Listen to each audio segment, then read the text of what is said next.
Hello and welcome to the Growing Green podcast. Your host, Jeremiah Jennings, is the owner of Growing Green Landscapes in Birmingham, Alabama, and has a passion for growing the entrepreneurship community for those who are young in business. Being a business owner isn't easy, especially in the early years, and that's why in this show we dive into a wide range of topics covering all the challenges small business owners deal with. Even if your company is generating $1 million or more, the stories from our great guest and Jeremiah's own firsthand experiences will propel your business forward. And now, here's your host, Jeremiah Jennings. What's going on, everybody? Thanks for tuning in to another episode today here on the Growing Green podcast. This is your host, Jeremiah Jennings, and I hope you're doing very well this morning. And I'm excited to come to you today with another brand new guest interview. And this is with none other than Cornell Mack from Mack Landscaping. How you doing today, buddy? I'm all right, bro. How are you? This is exciting. I always like coming on to the Big People podcast because I'm a little guy. I'm the smallest fish in the pond. It's good, man. Life is good. It's busy, but we're doing good. And I love getting to hear from other guys out there who are learning and growing and getting those people on the show. And so I know y'all are one of them, and it's exciting to have you on today. We live in totally polar opposite sides of the country. Well, not totally opposite sides. You're north, I'm south, I guess you could say. But it's one of those things that you get to build some really cool friendships in the world of social media nowadays. And I respect the heck out of you and your wife and what y'all have built up there with your company and raising kids. We were just talking about before hit record, just the process of watching kids grow up and mature. And we have Jack, who just turned one a couple months ago, and it's like it's flying by, but we're trying to hold on to the seat of our pants here. So taking advice from all you guys that have kids and have raised them, it means a lot that y'all pour back into us. So thank you for that, man. But well, let's forego the whole like how you doing, catch us up on your story, blah blah blah. Let's just like get into some good conversation today, buddy. What is going on this time of year for you guys? We were talking about recording a podcast, and you said, "Dude, we're slow. Like we don't do anything this time of year." And I'm like, "What do you mean? What do you mean you don't do anything?" And so you're just waiting on snow, right? Is that what I hear? Yeah, basically, we've wrapped up everything. I just took the leaf box off. I actually didn't even really need to use it. Really? Because I built it because last year, Captain Jack and I put the mowers up early, and we went the leaf blower route and the debris loader route. So I figured I'd do the same thing this year, but it was really dry. Last year, the ground was a little more soft, so we were like rutting things up and everything. So I was like, let me get the mowers off. Because we're not mowing anymore. Nothing was growing too much. We were just using the mowers to do our leaf cleanup. So this year I decided we got everything done. Everything was dry. So we mulched the leaves up rather than suck them up, or we just blew them to a tree line on all of our cleanup. So we didn't even need to use the box. So I took the box off and we put the Salter in. And now, it's just waiting for the snow. Once we get done with mowing, I'm pretty much like, I've already wrapped up my winter fun. Everything is cool, and it's time to chill with the family. Yeah, man. Hanging out with the family is a good time. Good thing to do during the winter. It's pretty cool to hear that a lot of you guys up north get to do that. A lot of guys in the south do too. But we get to stay a little bit more busy down here. Our leaves stay on the trees. We've still got leaves. We've done a weekly leaf cleanup at the same property since October. Out there every single week. So that's just the way our leaves fall. It's weird how different climates are, but they fall good. Well, this probably does have a lot of trees, but they just fall over time. They don't all come down at once. God forbid that thing come down all at once. We would be out there for 2 days straight if all her leaves came down at one time. We would never get out of there. But it is cool. It is cool hearing that from different sides of the country, how that works and things. So, well, I guess let's do give us a little backstory. Just a 5-minute rundown in case somebody doesn't know who Cornell Mack is. Like, walk us through the landscaping company, how you kind of turn your career into what it is now, and this journey you've created with your spouse and now raising your kids and being an entrepreneur. Yeah, well, it started about 7 years ago, but I was chucking a truck for 4 of those years. So over the last 2.5, 3 years, I focused on the things that I enjoy doing, and I stopped trying to do all of the other stuff to try and keep up with the Joneses. So when I first got into the business, I didn't know anything. So I was just trying to throw stuff against the wall and see what stuck. And I just zeroed in on lawn maintenance. That's what I enjoy doing. So now that's pretty much what we focus on. We are in Monroeville, Pennsylvania, about 20 minutes east of Pittsburgh. We do about 94 yards a week. I got one employee, and yeah, been married for 8 years. Yeah, that's it for as it pertains to the lawn care. But to touch on what you said before you asked me that question, right now it's like kind of like coast mode, if that makes sense. I enjoy cutting grass, doing the lawn maintenance. We have 94 properties, and all of them get cleanups and everything. So Oh wow. I'm pretty much totally maxed out with what I like to do. And me and Captain Jack, we got it narrowed in to, I call it stress-free lawn maintenance. So we just do the stuff that we like to do. Once the mowing's over, I don't really like to do the other stuff. After leaf cleanups and fall cleanups, cutbacks, things like that. And so yeah, we just kind of close shop and hang out for the winter until the snow comes. I want to dive into that a little more quickly before we move into that though. How is it Irvin or Irwin? What is that something that's near you somewhat? Yeah, Irwin. So how far are you from there? About 20 minutes. Okay, so do you ever see like Brex, AJ and Alicia Brensel? Do you ever see them out and about in like their crews or anything?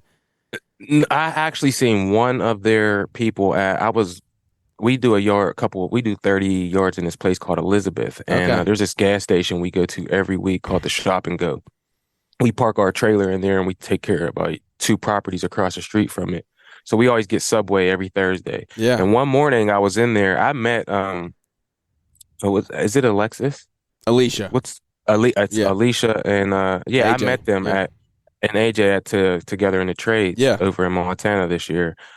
And so that was the first time I'd ever heard of them. I didn't know who they were. And then one day I was in that gas station and I seen someone with their shirt on. And I was like, "You work for Brex? Do you know AJ?" Yeah. And he was like, "Yeah, I'm doing something or whatever." But I had never seen them until that together in the trades, and then this crazy proximity. You see them, and then I knew who it was to ask the person. So but I don't not on a regular basis. No.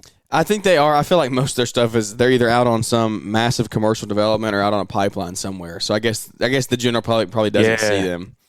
They're doing crazy stuff. I seen pictures on there, like, cause we followed each other after meeting each other. Yeah. And it's crazy. Like you go all the way to Montana to find out, someone 20 minutes from you. And it's the same thing happened with Aaron Thunderbird down at Equip Expo. Yeah. He was just walking through and I seen him and then boom, he's like, "Yo, let's do lunch." And I'm like, you live in South Carolina. That's what I thought. You know what I mean? He's like, "No, I live in Allison Park." Oh my goodness. 20 minutes away from me. Yeah. And then we went to Chick-fil-A after that. We've been friends ever since. Was that this past Equip or the one before that? 21. Oh, 2 years ago. Okay. Yeah. Yeah, that's Aaron's a good guy. Aaron's a good guy. That's got a cool business going on up there. That is isn't it crazy how you can have a company that's so large and like it just shows how much work there is to go around. I think at the end of the day, like Brex is doing 10 mil and you live 20 minutes from them and you didn't even know who they were. Like that's what's wild. And it's like just very eye opening. Yeah. Well, when you think about it, there's people like that all over the country we don't know about. Yeah. Because we think that the only people or at least in my experience, it's like the people who have $10 million companies or worth $10 million, they're all famous. When I was growing up, it was all famous people. So I thought, I didn't realize there's like over almost 11,000 millionaires in America. So they're all around. They're like walking around with a white T-shirt on. They're walking through Target, just living life, and you don't even know that they're millionaires. And just like with AJ and Alicia, you could be walking through Walmart. You see these two. He's got a big old beard, walking through with his wife and his kids. They're just casually shopping for Christmas, probably. Boom, $10 million company. So it's cool. And then also in our industry, it's like those people you could talk to right through Instagram if you want. If you can ask them questions if that's what you if that's what your desire is to one day have a company like that, because I just do lawn maintenance. I'm cool with that. But to do, I mean, you said laying pipelines and stuff. Yeah. Yeah. Have you seen like some of the hills they work on? It's insane. I mean, some of that stuff, like you can barely walk up, and they got huge pieces of equipment out there on it. It's funny because I do shop tours around in Pittsburgh. One day hopefully I can travel to other places. I did one in Cincinnati with the RFS, really fast service twins, the Cincy twins.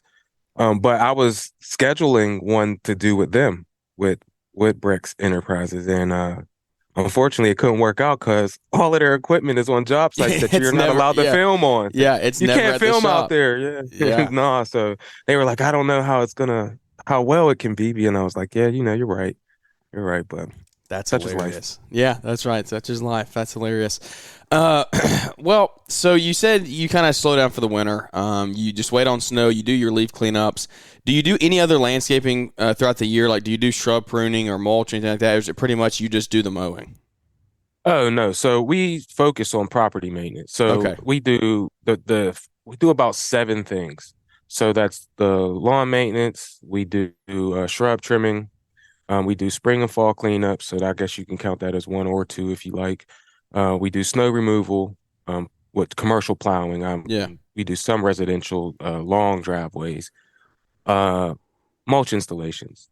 I pretty much, and that's pretty much what I like to do. So once all of the leaves are done and we've completed all of our cleanups and everything, sometimes I'll take on, like I do outside of my 94 properties that we take care of, we might do 12, 13 outside like leaf cleanups and everything. But like I said, over the last 3 years, I've really dialed it in, and I've got my client base to where I want, my price is where I need it to be. And we just, like I said, I know what's going to come in. It's very, very repetitive. I like the recurring income. I like to know what's coming in so I can base everything in my life off of what I know to be true, rather than a hope or a dream that you might sell some jobs. Yeah. Is this we might dive into something here. I don't know. I'm just curious. Is that a personality trait of yours? Like, is that something that you want, like the structure, not like it sounds like maybe you don't want to take a bunch of risk. Does that make sense? And maybe I'm reading that the wrong way. I don't mean that by any. I'm just trying to open up a can here that I want to dive into. Like Savannah, if anybody ever listens to our show, Savannah is the type of person, she wants everything laid out. She wants to know where her money's coming from the next 6 months. Like, that's just how she is. I'm a little bit of the opposite. I am, let's take the risk. Let's go here. Let's do this. And where do you fall in that chart there? Where would you say?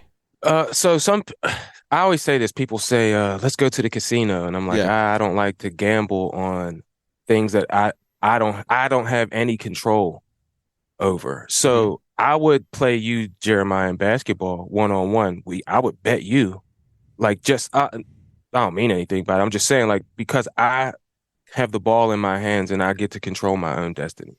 So I know, like, I have an opportunity to control the outcome here. When you just gamble or you just take a risk going into the unknown with you've never done something before, and you just invest a whole bunch of money into it, that scares me, and that should scare a lot of people.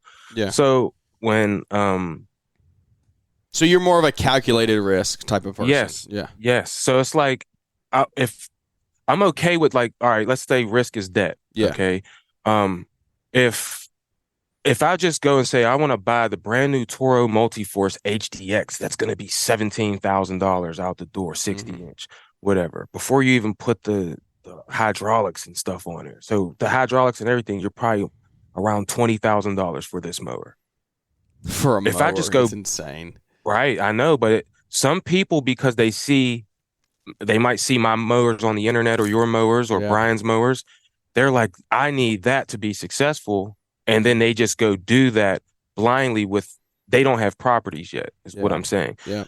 My thought process is like, I'm willing to take that gamble on that machine, but first let me make sure that I have something to do with this machine. So I feel like if I can go out and sell 35 properties that need that particular mower, and I'm gonna mow those every single week for around 30 to 32 weeks here in Pittsburgh for me and what we use it for, then I can pay that machine off in 1 year. Then there's no risk anymore. Because once I pay it off, I'm done. And I feel like that helps me sleep at night. Like I don't have to worry about making the payments because I've already covered the cost of this mower. And I know we could talk about profits with Payjack, you know what I'm saying? Yeah. To know actually what your numbers are and when you actually break even on that mower. But in my mind, how I see the world, it's like once I pay that off, now it's mine, I own it. I'm gonna take great care of it, number one, and then it's gonna last me for 7 years. Yeah. Yeah. And so over the course of those 7 years, I'm gonna make so much money with this mower. That's how I look at it. So it's like the gamble is not it's not really a gamble at that point. Yeah. If you already have the work. I hope that answered your question. Yeah, no, that's good. I wanted to see how that has fared for you in the entrepreneurial business journey, because you get into this world of owning a business and trying to get new clients and trying to grow, and you never truly know what tomorrow holds at the end of the day. Like, you could have a contract that's for 3 years, wake up tomorrow and it be canceled. Like, contracts are meant to be broken. It just is what it is. And so, yeah, does that give you a little better feeling to sleep at night, like that you have it locked up for the next 36 months? Yes, I hope it does, and it should. But you got to always remember like I said, contracts are meant to be broken. A very wise person once told me that, who's high up in a ladder of a company, a large construction company. And he was like, look, we make contracts all the time, and it just is what it is. It's very hard to make them stand legally, to make somebody make them keep using you for the next 3 years. And so by the time you get into legal fees and do all this stuff, it's not really worth it. And I just know that in our journey of business, like, we have definitely taken risk along the way. We're taking a risk right now. We're looking at that. We just shared on Monday's show.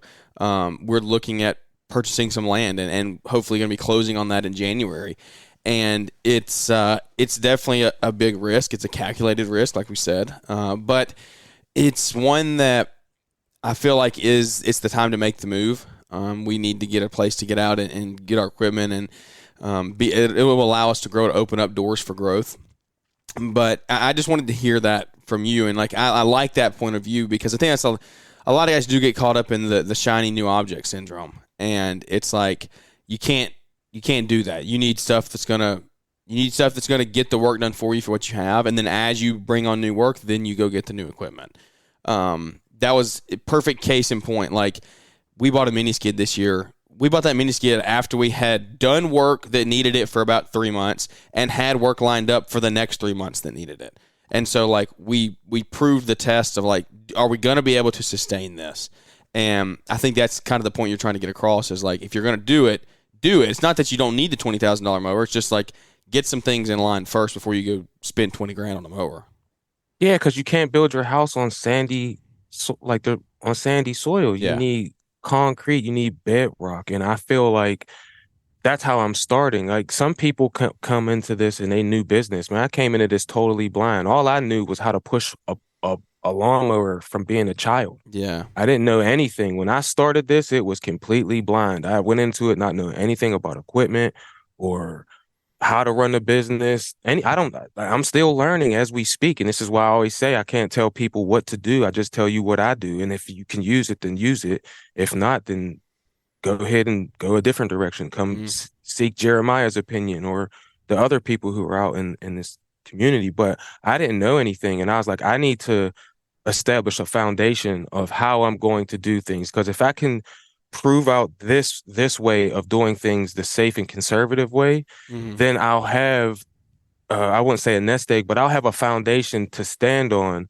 where I know. Because once you have that, we played sports, Jeremiah. Oh, yeah. Once you have the foundational fundamentals of whatever sport it is, whether it's your golf swing or free throw, how to do a layup, how to throw a pass, catch a pass, run a block, any of those things, you had to learn how to do them first, the right way. And then if there's a different way to do it after that, because you're so great, then you can adapt and make it, maybe there's a new way to teach this thing how to do it. You know what I mean? So I felt like, let me start at the beginning. Let me learn how to do a right-handed and a left-hand layup. I'm gonna start with lawn maintenance, and I'm gonna start with zero debt outside of a truck. I needed to have a pickup truck, so I did go and get a piece of crap blue pickup truck, a Nissan Frontier, and I practiced with that. As soon as I got that, I never driven with a trailer before, Jeremiah. So Wow. would I go out and spend $10,000 on a sure track because Brian has a dope sure track and I want to have one like that? But guess what happened? Man, the first day that I drove with this trailer on the Lowe's trailer, I jackknifed the thing and put a hole in the side No way. of the truck. Yeah. And 2 days later, did it on the other side. Oh my goodness. So can you imagine if I went and spent $80,000 on a truck because I seen the people on the internet have that? Yeah. And then I ruined it? Yeah. You know what I'm saying? So instead of doing things like that when I'm going into the abyss of things I've never experienced before. Why would I go out and get a big mower? Why would I go out and have a $1,500 truck payment? Why would I, spend money that on a mower? I did this too, not a huge mower, but I spent $600 on a 48-inch Husqvarna. I think that's how you say their name, but 48-inch riding tractor. That wasn't gonna make me do. I could cut the yards faster with a 21-inch push mower than I could with that thing. Yep. Seriously. So it just sat in my garage. But that was a small mistake. It wasn't a $18,000 mistake. Yeah. And then the mower sits in your garage for 2.5 years until you can sell it to someone for 500, and then they realized they couldn't use it either because he was trying to keep up with me. Yeah. But yeah. So it is. I want to build, and then maybe in a few years from now, like I've only been doing this good for the last 3 years. Yeah. You know what I mean? Yeah. Before that, I was a scrub who didn't know what the hell he was doing. And 3 years from now, then I might be able to say, all right, let's scale a business. But for right now, I'm trying to build a foundation. No, that's good. I think we're going to come back to that, scaling and growing. I want to dive into that some more. But the thing that I think you're hitting on there is huge is at the end of the day, you cannot let what you see on the internet influence you to make decisions, influence you to make bad business decisions. It should influence you in a positive way. Anything that anybody who has a brand deal with a mower or shows off a mower or buys a new mower for their business and shows it off, you have to remember what stage of business they're in. Have they been in business for 10 years or 2 years? What does their clientele look like? Like, how are they growing? And you have to remember that it's not a one-size-fits-all world out there. And that's what I try to get that point across almost more than any other point is like every piece of business advice you hear, for the most part, is take it and put it into your own business and your own life, because people do what they like to do and what works for them, and it doesn't always mean that's what works for you and what you want to do. Like we say should a lot more than we should today. Like why should I tell you should be doing something? Like whose opinion is that? Like that's my opinion of what you should. Why would I tell you to do that? Like I'm not a believer in that at all. Like I think you can make the decisions to put you in a position in life that you want to be in. And at the end of the day, it comes down to you. Like I'm going to make my decisions that are going to get me to where I want to be, or going to make bad decisions to where they're going to put me backwards. But that's not on anybody else to tell me I should or should make those decisions. There are people that guide you along the way, and there are people that give you positive input. And I will sit here and continue to say, I believe that you can implement a CRM in your business, and it can take you to a new level. But there are people that say you shouldn't implement a CRM, or you shouldn't spend this much money. And it's like, guys, like, and this is me preaching to the choir. Like I say should way more than I should. Like literally. It's hard to do. It's in our everyday language. But why am I putting my beliefs on somebody else? You know what I mean? Does that make sense? Yeah, and that's what I said to Cedric when we started Lawncare Power Moves. And I also said on my new show, On the Attack with Mack, that I heard Jim Rohn say that a mentor once told him that he won't insult him by trying to tell him what to think. He's just trying to help him on how to think because the answers come from your own experiences. But if you have a guideline, then we can both help each other. Exactly. Right. So at the end of the day, it's like the guideline is the green industry. This is the thing. So, but within the green industry, you have all of these different avenues of information. So who should you listen to? Should you listen to me and Cedric? Or should you listen to Jeremiah or Brian or Paul? Jim Rohn says you should listen to all of them and then make the decision that's best for you. Yeah. Because at the end of the day, who's living this life? You, not Jeremiah's not living your life, and I'm not living your life. You are. Yeah. And so you got to make the best decision for you, because Jeremiah uses John Deere. I use Toro. Yeah. The John Deere dealer for me is an hour away. I watch Jeremiah's content. I listen to Jeremiah's podcast. I loved John Deere. My first ever mower was a commercial mower, was a John Deere 648 quick track. 648R quick track. That was my first mower. But I was taking it to the Toro dealer to get fixed because the Toro dealer is 15 minutes from my house. Yeah. And West Central, the John Deere dealer is like 55 minutes from my house. So if I was just trying to do what I seen Jeremiah do because I enjoy his content and I enjoy his personality, but I'm driving an hour to go get my equipment maintenance, this is idiotic. Yeah. But you can listen to how good a John Deere mower is. You can listen to how good a Toro mower is, and a Skag mower, and a Wright mower, and Yocta, the new mowers that are coming out, whatever. And then look around, because all of the mowers are great. Like, this is not to say one is better than the other. The best one is going to probably be the one that's closest to you, where you can have a good relationship with that dealer, where you can go in and, like the old, I know Jeremiah, this is before your time, but the old sitcom Cheers, where everyone knows your name. You familiar with that, Jeremiah? Nah, I have no clue what that is. Yeah, I knew it. Ask your parents about Cheers. But it was a bar, and when someone came in, everyone in the whole bar knew their name. Really? And they would all say their name. Hey, whatever. I can't remember people's names or whatever. But do that with your dealer. Yeah. And that's how, make the decisions based off of what can best suit you, your situation, where you are currently in this moment.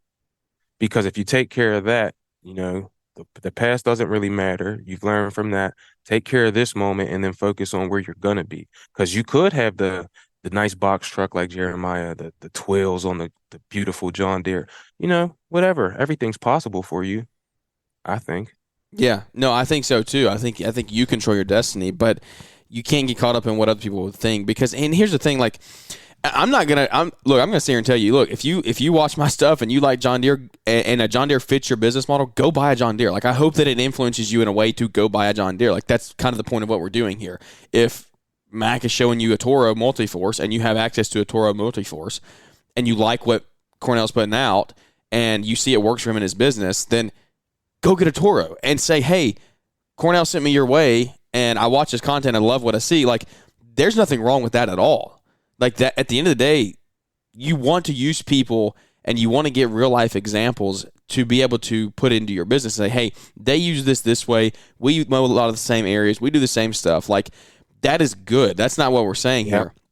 It's just the fact that, like, you cannot solely go off of what you see on somebody who's showing something off, because you have to put it into whatever fits you in your model. And I challenge anybody out there.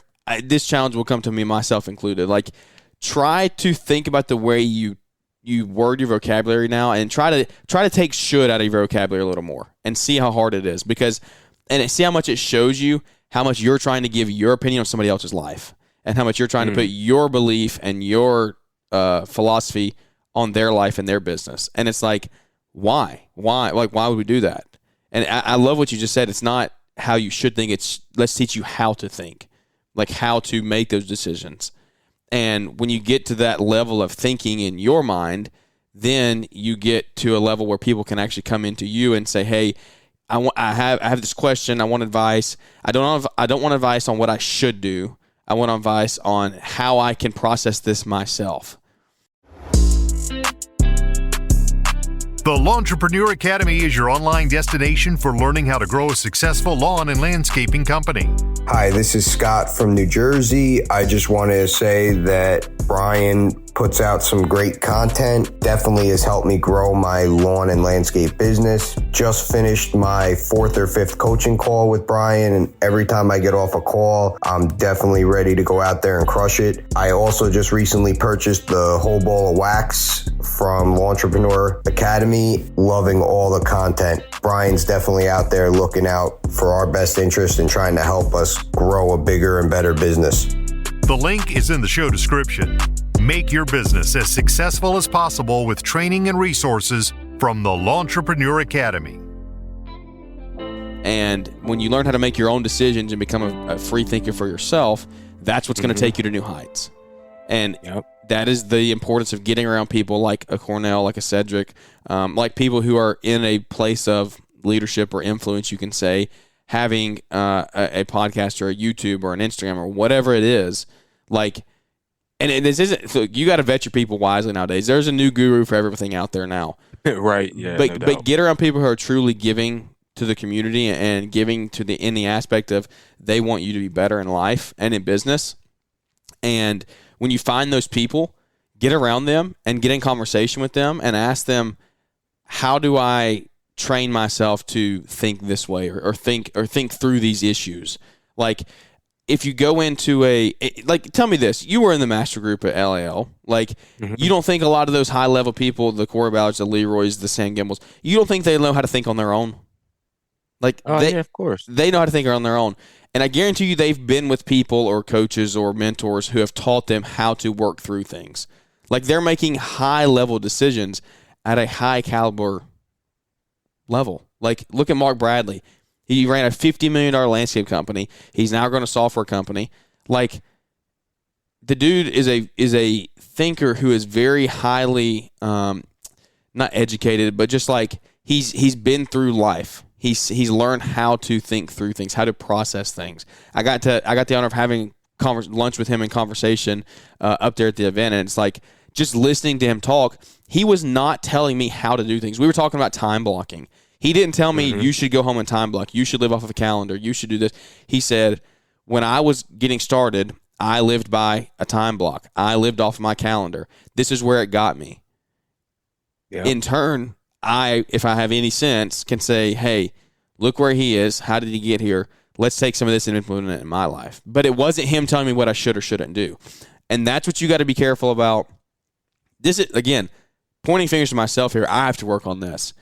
When you're listening and consuming content, look out for the people who are saying you should do this, you should do that, because it's usually them probably selling you something of their own.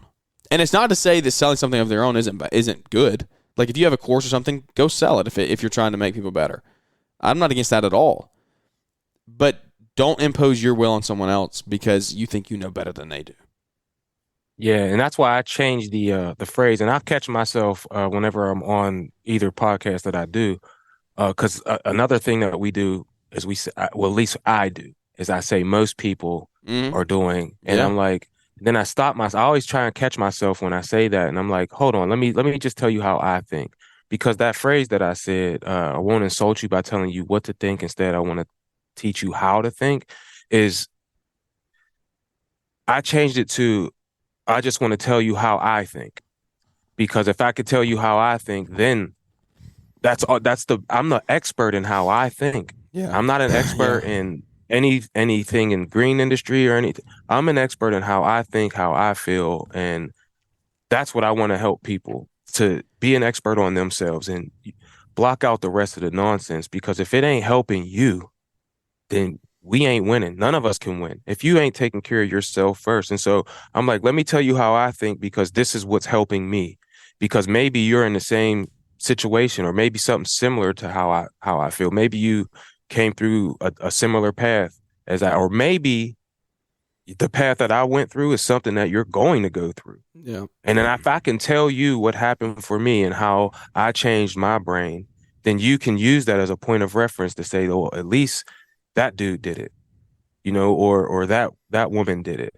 or those people did it, and then also you can look at those people who haven't done it and see, and then now you can look at them as right next to each other. Which one would you want to be? the person who was doing this thing, who told you how to do it, didn't tell you that you should do it, but just how to do it. Here's the food. If you want to eat it, eat it. If you don't, leave it there for the next person. Rather than here, let me force feed you and strap you to this chair, open your mouth up, put a funnel in, and just here, now you have to eat it. I'm telling you what you should not, bro. It don't work that way. Like, also, if I can't even show my work, then how do I even know that what you're saying is real? So I'm like, let me just show you, this is what I did. Here, this is the story behind it. And this is why I think the way I think. Then you can, as Cedric always says, chew up the meat and spit out the bones. Take with you what you need and leave the rest. And anybody who's genuine, saying, like, following these principles, they're probably not even going to say that it's their way is the right way. It's just saying this is the way that we've done. And this will help me. Exactly. And you can, and there, I don't think there's anything wrong with you getting around somebody like a Mark Bradley or a Sam Gimbel or whatever, getting in conversation with them and taking away principles of things they've done and sharing those principles and saying, hey, this is what they've done. Like, I think they would be happy with you doing that as long as you do it accurately, because their mission is to reach the community, better the community, help people grow businesses, help people grow lives. So you can do that, but don't say Sam said you should do this. Right. Sam said he did this to grow his company. It worked for him. Here's what did or didn't work. And so I don't want to spin in circles, but I think it's something that is huge, and it's a real epidemic that we have to face that a lot of people, no one is talking about really. But I'm glad to hear that you're kind of on the same page with that, Cornell. It's refreshing to hear that. And so we're going to try to be better about that moving forward. I hope that a lot of you guys out there, that if you're just living your everyday life, like trying to help somebody else in the community, just remember, share what works for you. Don't try to impose your will on them. Let's transition, hard pivot over to growth versus scaling. We just did a whole show on this on Friday talking about what is internal growth. Can you still grow a company without adding guys? Can you still grow a company without adding revenue? And a lot of people would be like, that's not growth. What is that? I beg to differ. I'd love to hear your opinion on this, kind of dive in a little deeper. I don't want to do the exact same show that you did on the Green Grind, because I got to listen to that episode with you and Corey and Leroy, and that was a very good episode. I love the approach you took there. It's refreshing to hear somebody else that thinks this way. From day one, I've said I'm never going to be that person. Never's a strong word. I'm hesitant to say that. I hope that I will be very far down the road, if hopefully never, will be that person that says you have to scale a company. Now, I've never scaled a company successfully to a large model, so I don't know what my belief will be if I ever do that. So that's why I'm hesitant to say never. But from this level of where I'm at now, a similar level to where Cornell you are, I think it's easy for people who scale to say you have to do this. What else? Why are you not scaling? What is the downside to it? Well, that might not be what you want in life. That might not be what you want. And so share the approach with that. Like, what is your approach on scaling versus maintaining? We'll Cliff Notes version. Again, if you want to hear Cornell's full deep dive into this, go listen to the Green Grind. Like, it was an awesome episode. But I want to get some of your Cliff Notes for our show, because I think it's a really good conversation. Well, so it was actually, I've been saying this since me and Cedric started the podcast, why I was like, I don't want to talk about business so much because I feel like the podcasts are teaching people how to do business. And if they want to scale, then they can listen to all of the great green industry podcasts that are more about the practical business knowledge. Mm-hmm. For me, I was searching for freedom and happiness and joy. And I found that through just getting on my lawnmower, especially once I got the riding lawnmowers. It's like I was able to, like, you're by yourself out there, and you got time to think, and you got time to, I listen to a lot of the greatest speakers of the history of the world. I listen to audiobooks, by Napoleon Hill, and I'm listening to Les Brown and Jim Rohn, and I'm just reevaluating my life, where I'm at while I'm on the lawnmowers. Sometimes I'm out there and I just might, every time I might hear the same speech, but I hear it differently because I'm thinking something different that day. And then, I can go back in my brain and fix that thing. whatever it was, and see it a different way. And what I realized was like, while I'm out there, that's my opportunity to be by myself, get my brain together. And then once I started to get my brain together, I started to ask myself, well, what is success? Do I have to have a $10 million company, like $30 million company like Corey did? Do I have to have a $5 million company, $8 million company like Sam and Leroy? Yeah. Right? I don't know, because what I realized is I had two full-time jobs whenever I started. One making $18 an hour, the other one making $13 an hour. I was gone for 80 to 90 hours a week. Every single day when I came home, my kids was already asleep. My wife was tired. When I left in the morning, it wasn't even light outside yet. My whole family was asleep. I was going to work. My wife was basically a single mother. And when I started my business, at the beginning, I was like, I'm gonna be big. I'm gonna take all of these yards. I'm gonna get employees. I'm gonna do this. I'm gonna do that. And then I still wasn't getting home till 8 and 9 o'clock at night. My wife was like, hold on, I thought that you started to cut grass so that you could actually be home and control what you're doing. You ain't controlling nothing. You're still doing the same thing. And then I was just like, yo, why did I even start doing this in the first place? It wasn't to be popular. It wasn't to even be on social media, even though I do that now. It wasn't for any of that. It was to be home. It was to, read my daughter midnight stories, be there if something happens in the middle of the night. I could console her. It was to, watch a movie on the couch with my wife on Saturday instead of being stuck on a couch at a group home, waiting to do a restraint, waiting to give out meds or do something, like whatever, something that I didn't choose to do. And although it was fulfilling, it was just like my life is wasted. And so whenever I got into like starting to do this lawn care thing the correct way, I just looked around. I mean, also, we sat in the master class. I've been in that master class at Entrepreneur Academy for 2 straight years. And one of the things that rang true was like the people who had those big companies, and they went through a lot of struggles. Big time. And some people, divorces, they weren't home ever, stressed out all the time. Yep. And I just thought to myself, while I sat in those master classes, because I was thinking of grow, grow, grow, grow, grow. And I was just like, I don't want that. I don't want to lose my family. My kids are at the age where they need me to be here. I'm 40. If I was 20, if I was your age, I might be different. Yeah. I might think differently. But at 40 years old, I'm like, bro, I got 94 yards. 57, do the math. 57 is the minimum. The highest is 385 a week for 32 weeks. Then we do fall cleanups. We do mulch installs. We do snow removal. I do this with one person. He's living a much better life now. I live a good life. We're growing linearly. My prices are raised. We are more efficient. We are able to buy our equipment and get it paid off fast. I'm not stressed out at all. Now, there is some stress that's involved. Nothing is 100% stress free. Yeah. I could get hurt. We could get into a car accident or something like that. I'm not naive to that fact, but I'm home at 4 o'clock, 5 o'clock at the latest, Monday through Thursday, 1 o'clock, 2 o'clock at the latest on Friday. No weekends. Do whatever I want with my family. Go where we want. Eat out. If my wife don't feel like cooking, because I'm not cooking, we gonna go to Texas Roadhouse or Chick-fil-A or whatever. My daughter needs new basketball shoes, or my son wants to go whatever. Cool. We could do that. And that's not to be braggadocious or boastful. I'm just saying, like, once you get yourself to where you are happy, like, who's to say what success is but you?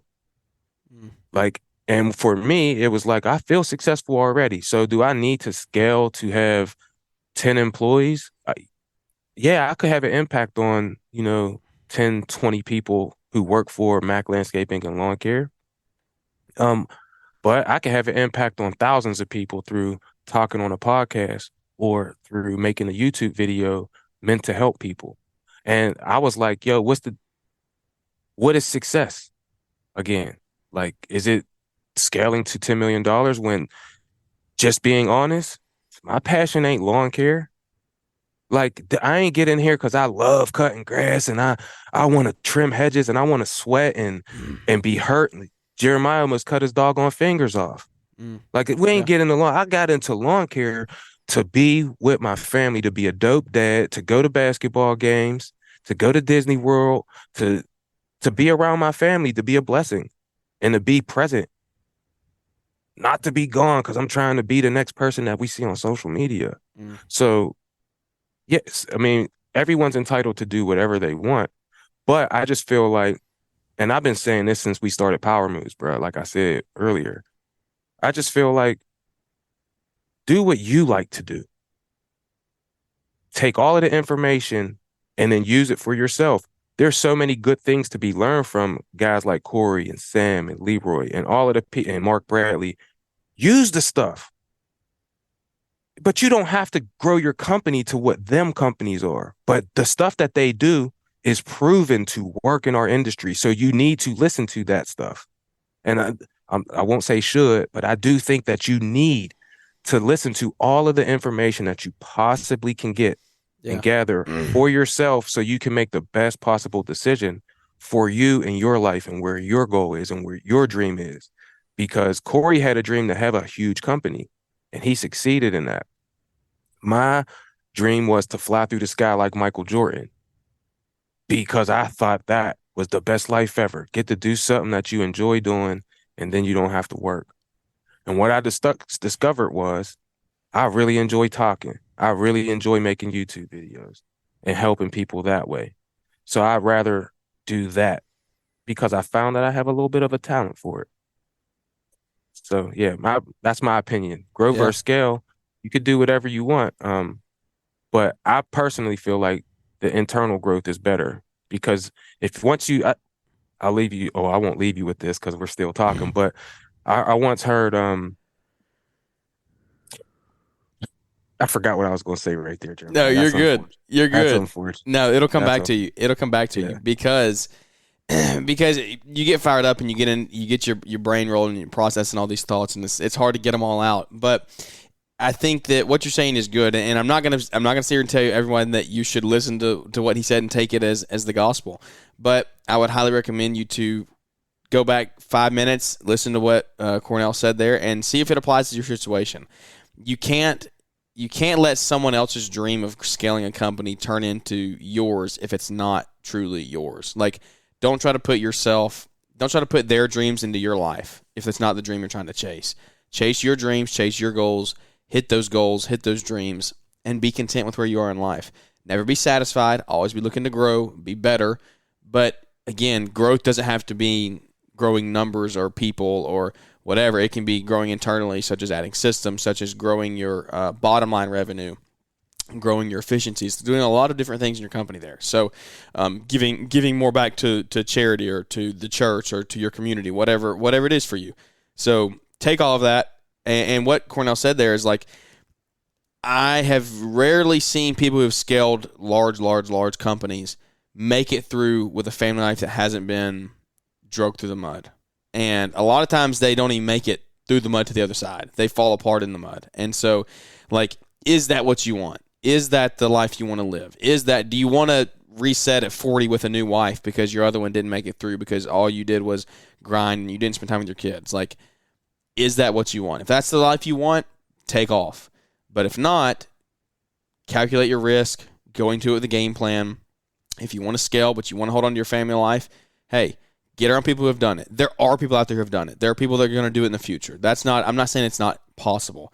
I'm just saying that the overwhelming majority for what I have consumed myself and people that I've been around, they've gone through a lot to get to that point in their company. And so just make sure that it's the route you want to take. And if it is, you know the risk that comes along with it. You know the sacrifice that comes with it. And, hey, take it by the horns and go.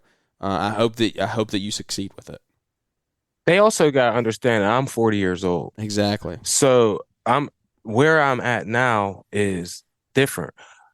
I heard this guy say one time on an Instagram reel, he was just talking. I don't know what the context was, but he said, you blew your youth. He said, you can't get it back. You blew your youth. You're 40 years old now. And when I heard that, I was just like, yo, you can't go back and fix the things that you didn't when you're 40. You can't, at 40 years old, I can't afford to mess up again. Like, you can't start, like you just said, bro, I don't want to go to, go into the bathroom and I got to shut the door. I've been with my wife for so doggone long. No, you know how comfortable we are together? Yeah. You know what I'm saying? And to lose that over trying to scale a lawn care business, like, no, bro, I blew my youth with learning how, like, wanting to scale a business and put myself first and be egotistical and not worry about anybody else. That point for me is over. Now I have children. Number one, I got a son who has to see how a father is supposed to act towards their kid. And I got 2 daughters that's supposed to see how a dad is supposed to act towards a daughter, but also this is how a man is supposed to treat me. Like, should my dude always be gone? Or should he be home? Well, they see their dad home all the time. Also, they also get to see like someone who's like me or someone who's like you who works their behind off can still win in life. And those type of people are viable options because now in the social media world that we live in, every young lady wants their husband to be making $500,000 a year. And that ain't reality. But my daughters are going to get to see like, all right, if this guy who treats me well happens to be a plumber, owns a plumbing company, and he's small, well, my life was pretty doggone good with my dad's small business. Because he was always there. It might not have been a $10 million company, but my dad was always there. We didn't really need anything. He was present. And he was present. And that's very important to me. So sacrifices have to be made when you're trying to scale to something bigger. And at 40 years old, I've missed that. I wouldn't say I've missed that opportunity, but to make that stuff more priority to my life than my actual life, I've already passed that part. So I was wasting my time playing basketball and, recreational sports and stuff in my youth. I wasn't trying to scale a company. I didn't even have a company. You know what I mean? Yeah. So now that I'm where I'm at, I'm like, I'm way behind. Jeremiah's 4? 20, yeah, just turned 24, yeah. All right, 24 years old, I'm 40. But we're sitting here talking on a podcast right now. Yeah. And I'm like, I'm talking to a young man who gets to hear some of my experiences that you may never even have to encounter because we had a conversation or me and you talked about it. And the same thing with our kids and everything. So yeah, I just want to have I'd say a well-balanced life. Yeah. If that makes sense. You know what I mean? As it pertains to the scaling versus growing, internal growth, I believe is the better way. This is what I was going to say. Jim Rohn said that one of his mentors told him, set a goal to become a millionaire. Not for the money, but for the person that you have to become that. Because once you become a millionaire, you can just give all of the money away because you know how you got it. And the person that you are now, you can go get another million. And that's how I feel like we need to like, if you've already grown a business to say $100,000, there's not a lot of people in this world that can't do that. You've become a different person to be able to do that. And now that you've become that person, like let's keep enhancing that, because then you can scale out or grow linearly. Like, yeah, I seen a video where Brian, and I talk about this a lot, but he posted a video where a $75,000 business could easily be a $300,000 business by adding on these other services. That's what I did. Simple, bro. As soon as that happened, I was like, oh, cool. I like where I'm at now. Now let me work on this person because I can duplicate this all day long. I'm a rambler too, by the way. Good. Jeremiah. That's good. There's no rambling there. That is, that's good. That's good advice, and it's good, just real life. Like, hey, this is what we've done. I respect that a lot. I think that, again, may not be for everybody, but if it is for you, take it and run with it. And so I hope that it helps you out there today if you're trying to make those decisions going into the new year. It's a big time for goal setting, for planning, for just vision casting. Where do you want to be in 2, 3, 4 years? going into the new year, make good habits, put those things in place, and you can get there. But one question I did want to ask you about, going all the way back to the very beginning of the show, how do you so it's just you and Captain Jack, you say. It's pretty, everybody knows who Captain Jack is. Cool thing you have going with him. What do you do for winter for him? Does that make sense? Do you keep him on payroll? Does he go on to unemployment? Does he like it? What does that look like? I think that would be probably one of the number one questions people would give you.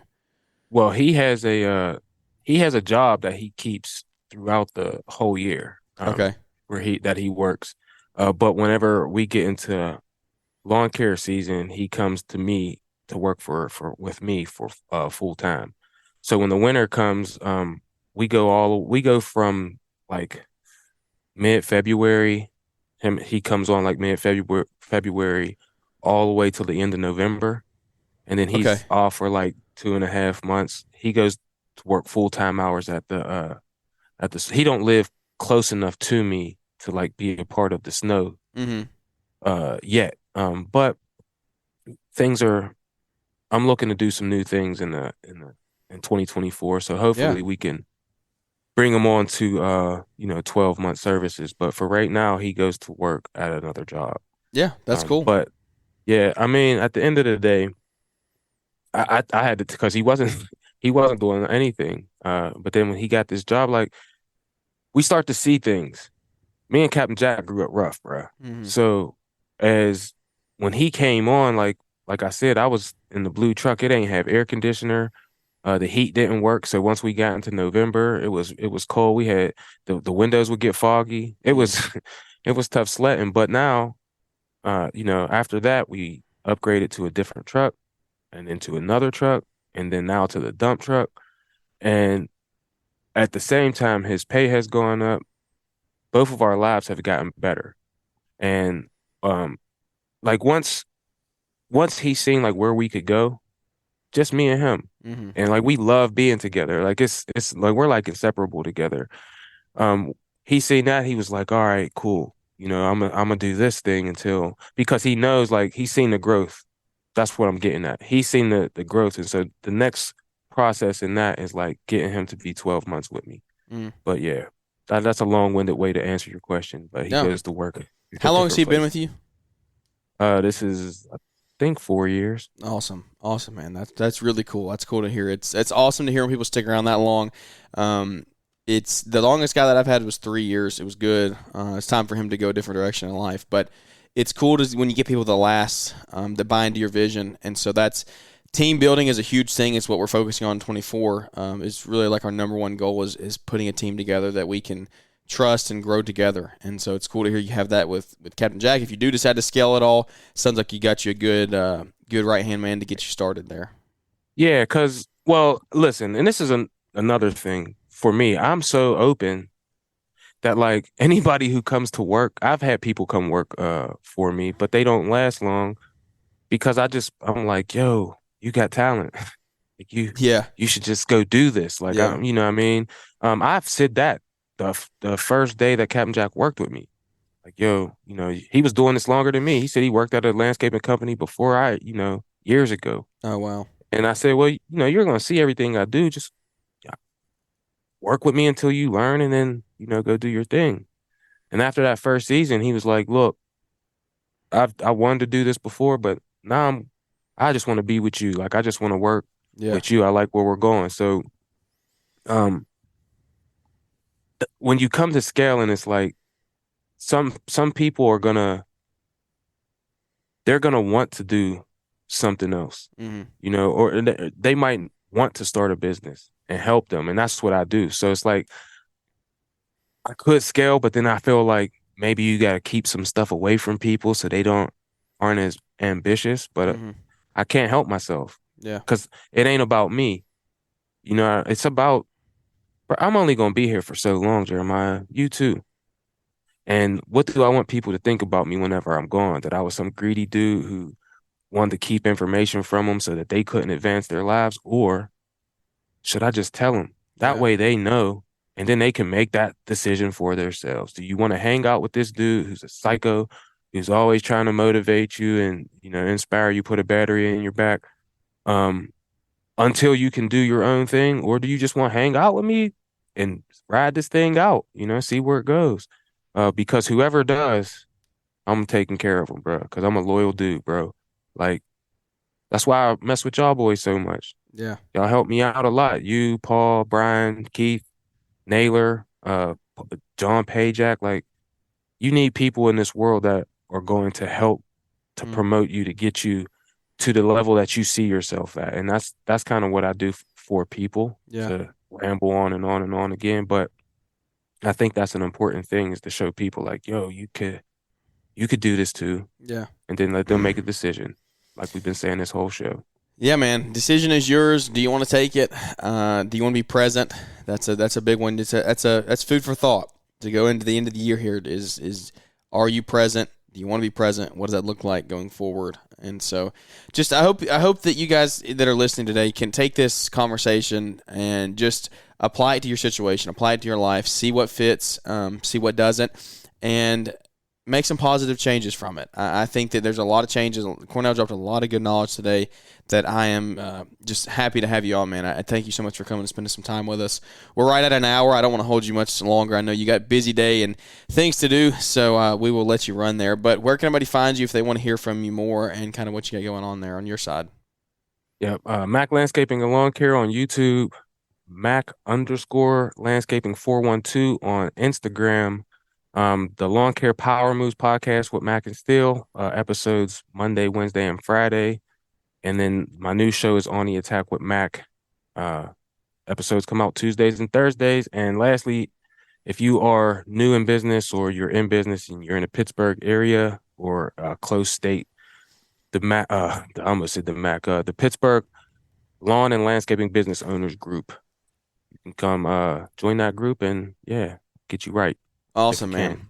Awesome. Well, guys, thank you for tuning in to the show today. I hope you enjoyed it. Leave us a big 5-star rating review if you did. Go over and check out everything that Cornell has going on there. Check out the Lawncare Power Moves with him and Cedric. Really awesome show. Love getting to listen in and tune into what they have going on. Just very motivating. Y'all got some good banter back and forth. I love it. It's good. The ones where y'all just go straight into it with no intro or anything. It's just like you just start talking and hit record. Those are the ones that everybody likes. So I love getting to listen in and hear from y'all. That's what we do every show. Yeah. I told him we can't come out here and be the same as everyone else, bro. We got to be different. Yeah. So, yeah. There you go, Try man. to be a little different, man, to give someone so you got a little change of pace for your lawn care podcast and listening ears. Yeah, man. No, you got to have it. You got to have new, fresh, and I love to see it. So, thank you for tuning in, guys. Hope you enjoyed it. Y'all have a great Merry Christmas if you don't tune in before then. But we'll be back with you here on Friday if you want to hear one more show before the Christmas season. And then we're down to 1 week before the new year. Crazy. We're in single digits of shows being released before we're in 2024, which is wild. But it is an honor to come to you each and every show here. So thank you for tuning in. And without any further ado, that's going to wrap this one up. And we look forward to catching up with everybody here on the next one. Are you feeling stuck in the slow lane of business growth, wondering how to assemble a dream team that propels your business forward? Or perhaps putting in the hustle but not seeing the financial results that you crave? We get it. But guess what? We've got the game-changing event you've been waiting for. Get ready for the LCR Summit, your ultimate experience to get answers and take action. Join industry titans Keith Kalfas, John Pajak, Marvin Salcido, Paul Jameson, Mr. Producer, and Jeremy Vest in dynamic workshops on marketing, team building, and company culture. Budgets, break-evens, and bottom lines, podcasting, and YouTube content creation designed to kick your business into high gear. Picture this: 2 days of hands-on interactive sessions in the heart of Atlanta, Georgia at the Creators Clubhouse on January 19th and 20th. Limited seats ensure an engaging experience, so you're not just attending, you're participating, collaborating, and transforming. Oh, and did we mention a special bonus? Brace yourselves for Jonathan Potoshnik, the lawn care millionaire, delivering a keynote that's worth the price of admission alone. LCR Summit event host Naylor Taliaferro says, "I wish this event existed when I started my business. It's a unique opportunity to connect with industry leaders and invest in the future growth of your business." Click the link in the episode description or head straight to lcrsummit.com to snag your seat before they sell out. And by the way, tickets are fully refundable because, hey, we get it, business emergencies happen, and when there's snow, you gotta go. So invest in your future, worry-free. Here's to the clear skies and bright future of your business. We'll see you January 19th through the 20th at the LCR Summit, lcrsummit.com.